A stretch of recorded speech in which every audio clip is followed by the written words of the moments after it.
Hey guys, welcome back to the channel. Today I'm going to be reacting to a video called Visit Poland 10 Things That Will Shock You About Poland. I am excited to watch this video because I am very ignorant about Polish culture, so I'm excited. So let's check it out and comment, like, and subscribe. Hey there, fellow travelers. Mark here with Walter's World, and today we're in the main square here in Krakow, Poland.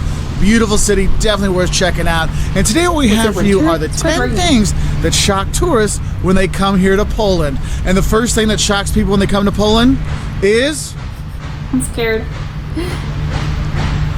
The Polish face, the Polish look. When you come here, you'll notice that people walk around like this, just, there's no emotion. It's not happy, it's not sad, it's just neutral. Bitch face.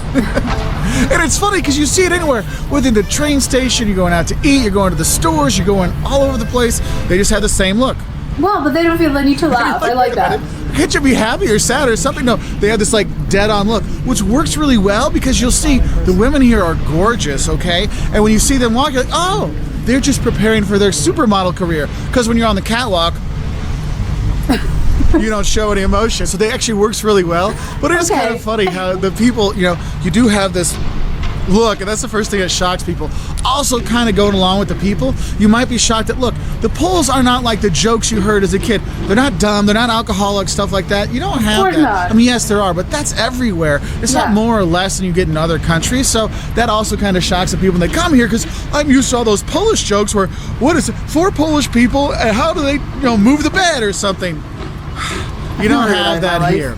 The second thing that'll shock you when you come here also deals with the Polish people are how Catholic and how religious the people are. I mean, I remember going on the buses in Lublin, and these like punk rock guys are in there, and they go by a church and they all do the sign of the cross. I'm like, whoa, I didn't expect that. People here in Poland are very religious, and the churches, this is St. Mary's. Honestly, the first time I walked in there 20 years ago, I would just drop. Wow, the all blue altar and the blue ceiling and everything, it's just amazing. And the churches around the country are gorgeous, and they're actually building more churches here. You know, other countries, they're turning churches into apartments and hotels and bars. Here, people still go to church, they still do believe, and you do have a very religious, conservative feel when the people are here, which is conservative. Kind of a different thing. And you go, and when you go in the churches, that's the real thing about it. You really see the beauty of the churches, the ones that haven't been destroyed during the war, that maybe they've been rebuilt. Like here and other ones, you really go in and just see the majestic beauty of the churches here. So do take the chance to go into the churches. Don't just go, oh, it's another church. Go in and check it out. And that kind of leads into the third thing that'll shock you when you come to Poland, is how much Poland was destroyed during the Second World War. Krakow was lucky. It didn't really get destroyed during the war, but a lot of the other cities were just leveled. For example, Warsaw. When you go there, you'll go see the Uprising Museum and realize that everything old in Krakow is actually younger than probably your dad, because they had to rebuild it all after the war because it got leveled by the Nazis. And you'll see that they managed to build it. That's why you'll see the communist architecture and the big square, long, rectangle buildings and stuff like that, because there was nothing there. It was all destroyed, so they had to rebuild.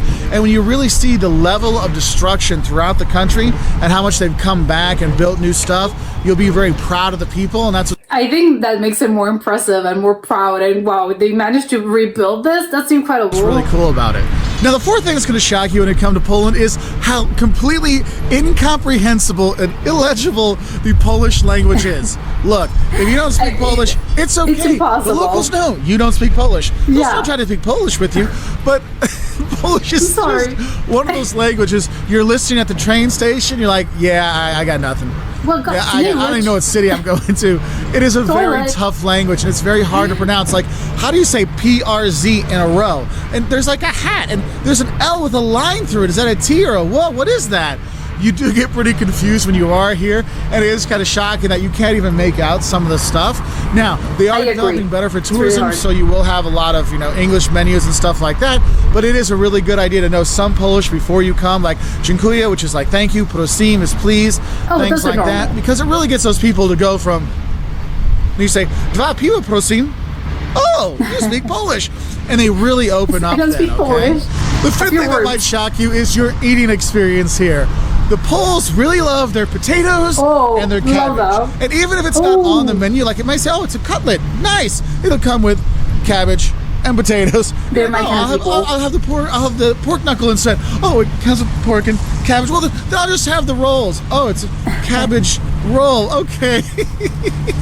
No, but it's good. You're gonna have a lot of cabbage. You're gonna have a lot of potatoes when you are here, and there are some pretty good foods like the pierogi. You gotta have that when you're here. I've actually liked the meats when I was here too, and they do a good job with the potatoes, but it's all the time with the with the cabbage and the potatoes again and again and again. That's why yesterday I just got the cabbage rolls. I'm like, look, because then I know I'm getting the cabbage, haha, and it came with a side of mashed potatoes, and I just laughed and Yeah, there's mashed potatoes. I love that. Also, kind of interesting is they really love their tea here too. Now, the sixth thing that might shock you as a tourist is, you notice there's not very many tourists. Now, in Krakow, you do get about 10 million tourists a year. I mean, this is a very popular place because it's gorgeous, and I'll talk about that towards the end. But honestly, there's not a lot of tourists that actually come to Poland, and so when you go around, you really are kind of a special tourist because you're actually here. You might get people going, why are you in Lublin? You know, why are you in Łódź? Why are you here? You know, some place. I'm surprised because I thought a lot of people visited Poland, just a lot of cities in Poland. So I'm surprised that a lot of tourists are basically, not a lot of people go there. It's like Krakow, it's obvious, you know, but you go around and there's just so few tourists out there that you're like, hey, I can kick back, relax, and do okay. Yeah. And what kind of leads on to that is our next shock is how cheap it is here. Because there's not a lot of tourists driving up the prices. It's nice because you can have a very affordable vacation here in Poland.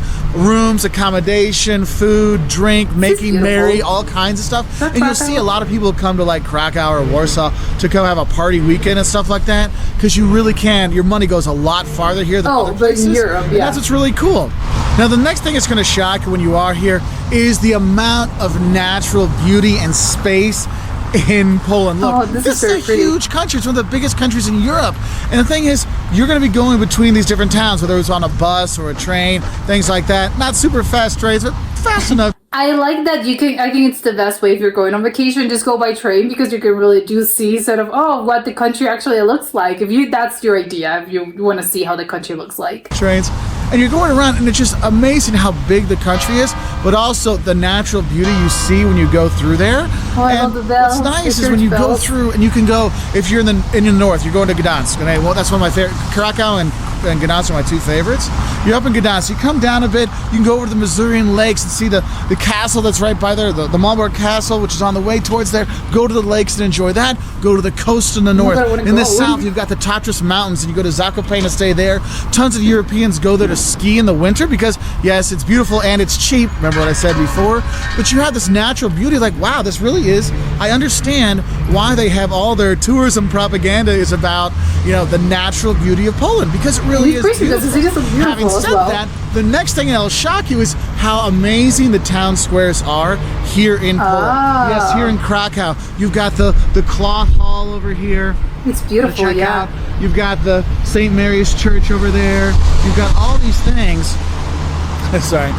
You've got all these things to go and see, and this is actually the largest town square in Europe. How big is it? But it's not just here. You go to Warsaw to see their old town square they really built from scratch. Wrocław, go see the old town in Lublin. Oh man, Gdansk, the port city of Gdansk, man, you just walk around there, see the Neptune statue, you're like, man, this is so cool. And you have all these beautiful squares, and you have all these beautiful buildings that have been rebuilt after the war, or maybe they're still there from before the war.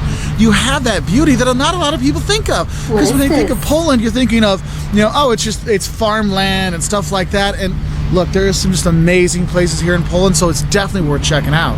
And the 10th thing that might shock you when you do come to Poland is the lack of service. So remember that Polish face.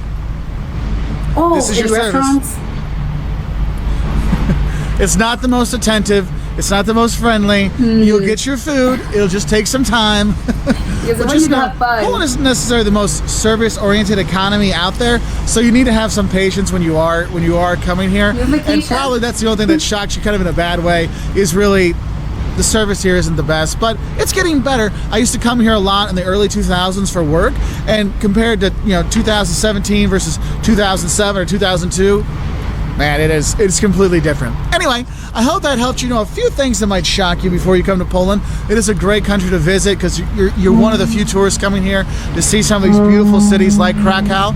So if you want to learn more, 5 things you love and hate about Warsaw, what you should eat when you come here to Poland, check us out on our website at waltersworld.com. We're also on Twitter, Facebook, Instagram, YouTube, and we really appreciate your likes and subscriptions. And if you do subscribe to our channel, we actually put out 2 travel videos every week, every Wednesday and Saturday. And we really appreciate those likes. And if you got comments about things that shocked you about Poland, put in that comment section below. So I'm sorry I talked so fast this video. I just got really excited about my time here in Poland. Bye from Krakow. Who wouldn't be excited? Sorry. Bye.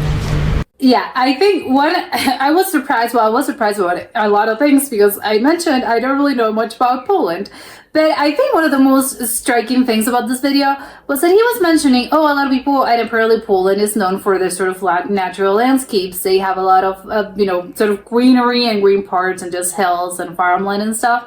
But when I think about Poland, I think, the image that's been sold to me, I think by, culture, social media, society in general. I think it's more about how old it is and the cities themselves. I think I would say, actually I have no really, I think when I think of Poland, I'm not thinking specifically of, a mountain or, those rolling hills. I'm thinking about this, the squares. I'm thinking about the city.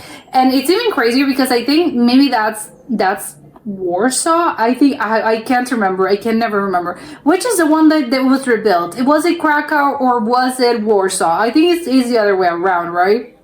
I think it was Warsaw was the one that was rebuilt and Krakow is the one that was mostly unharmed. I think, but maybe I just got them confused. But I think maybe that's what I'm thinking of. I'm thinking of the one that's older that wasn't sort of destroyed. I'm gonna go with Krakow, but I could be wrong. I think that's probably the more common outside of Poland. I think that's probably the image when you're thinking of Poland. That's the impression that I think most people have of this. It's that you have the old squares and that old super old buildings and just that old sort of, and I know it's a cliche, but it's a whole sort of that old timey sort of charm that I think Europe has, just because it's really old, I think, in comparison to, to basically anything anywhere else in the world. So of course it's gonna be charming, and it's a cliche, but it's just a thing about you can't really replicate because everything is very specific to Europe. And of course it has different variations depending on the country and depending on the city. But there's just some commonality there that I can't explain, but it's just, again, it speaks to you as if, this is definitely older than most things that you're probably used to, which, yes, absolutely, that's the case. But I love that, they're the one that was rebuilt, and apparently it's going to be shocking to you if you go to Warsaw. I think that's Warsaw. If you go, because, they have a lot of things that they just rebuilt. Obviously, I understand, at this point, World War II was over 70 years ago. So, it doesn't really a long time, I think, to recover. But I think wars, they take a long time to recover. I think it's still sort of a miraculous thing that they were able to sort of rebuild the whole thing. I don't know how long it took them, but again, the fact that it's now sort of, apparently he said, no, it's not as touristy, but I think probably it's the country itself. I don't know why, because it looks beautiful. But maybe it's because, there's certain areas that are the touristy areas, and I think it's going to be different. Tourism within Europe, it's going to be very different from tourism that comes from other places.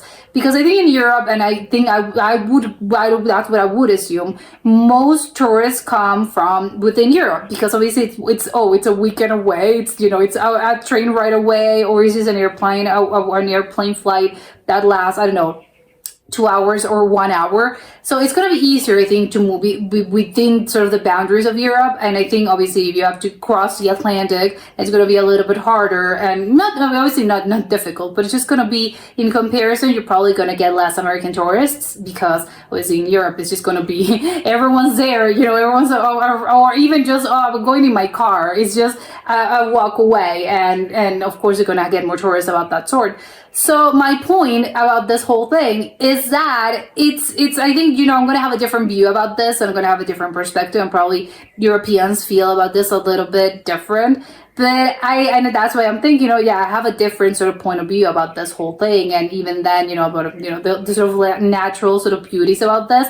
Apparently that's how they market it. But again, maybe it's within Europe, because again, people in Europe know, we know what the cool spots for skiing are, or what the cool spots for, you go, you want to have a weekend, sort of a relaxing type of weekend, in the, in a cabin in the woods. Well, of course, you're going to know. It's going to be a little bit different, I think, if you're coming from, again, you have to cross the Atlantic, and maybe you're looking for a little bit of different things, I think. Maybe because obviously your vacation is probably going to extend a little bit longer. You're going to be, because you're not going to have 11-hour flight, or probably even longer, a 15-hour flight, just for, returning in 3 days or 4 days. No, of course, you're going to stay there for longer, which, again, it's different, because if you're in Europe, it's going to be, again, I can stay there for the weekend and just be whatever my home country is, and that's okay. But then obviously they're going to look for different things. I would love to know more about the sort of the beautiful sort of landscape that he was talking about, because again, to me, it's all very, I just imagine very beautiful cities, very old, antique looking cities. I don't know if Europeans are aware of how lucky they are, just because everything's so beautiful, everything's so old, that it's just, oh my God, how does it feel? You have sort of this ancient history just, in your backyard. I don't know, maybe for them it's sort of normal, because obviously they're used to this, they lived this their whole lives. But I think from an outsider's sort of perspective, I just think it's incredible. I think I would never stop being in awe of, I know how old things are, how old buildings are, and how old things are in general. But I don't know if they feel the same way, or one way or the other. Maybe for them it's a little bit different. They are absolutely aware of this. But yeah, I want to go to Poland. I would love to know more about the food. He mentioned obviously about the potatoes, and obviously the potatoes and the cabbage. I like that. I think, any culture that I think, that loves potatoes is my type of culture. I love potatoes. Who doesn't love potatoes? There's so many, what an honest vegetable. I think you can do so many things with potatoes. You can mash them, you can fry them, you can boil them, put salt in it, sauces. You can do so many things with them that, again, it's, I want to know how Polish people do potatoes. And of course, a pierogi, which I think is probably the most common sort of known dish outside of Poland. I think it's probably pierogies. I am a little unclear on how they're actually made. I think they're boiled. I think it's pork, maybe chicken. I have no idea. But I always keep hearing of pierogies, how good they are, and I've seen them, but I don't think I've ever had them. Would love to have one, and probably in Poland, that would be great. I also want to know more about the desserts as well, because he said you have to look for the desserts, but I don't think I am aware of any Polish dessert, but I would love to know more about it, because those pictures, they look great. They had some sort of lemon rolls. I don't know, there was some sort of bakery. It looked delicious, a cake that looks delicious. Talk to me about the desserts. I would love to know more. I don't think they're that known outside again, within Europe, they're just very known, but I don't think they're that known outside of Europe. So I would love to know more about them and see maybe if I can replicate them at home, because they absolutely look very good. But yeah, hopefully I think people are going to visit more Poland, although apparently one of the good things about Poland is that, they don't get a lot of tourists. So maybe it's nice for them because it's chill, and it's obviously nice for you as a tourist because everything's not super crowded. Although I would assume, you have to know when exactly to visit, because he looked to me as if it was maybe winter because it was raining. But I would imagine during the summer, this gets super crowded, because what place doesn't get crowded during the summer? And probably during the spring, everyone wants to be outside. Obviously no one blames them. You have this, what a beautiful day. Yeah, you thought of this, and also did thousands of people in the city. But yeah, I like that it's a little of a hidden treasure. Apparently Poland is a bit of a sort of a hidden destination. It's beautiful. You're gonna have a really great time. So on one hand, we love it for it to be more known, but on the other hand, maybe it's good for it to be, for it to stay a sort of a hidden destination outside of Europe. So that way, you always have that sort of, I have a place I can go that is not too crowded and it's beautiful and you can have a really great time. That was it for today, and I'll see you soon. Bye.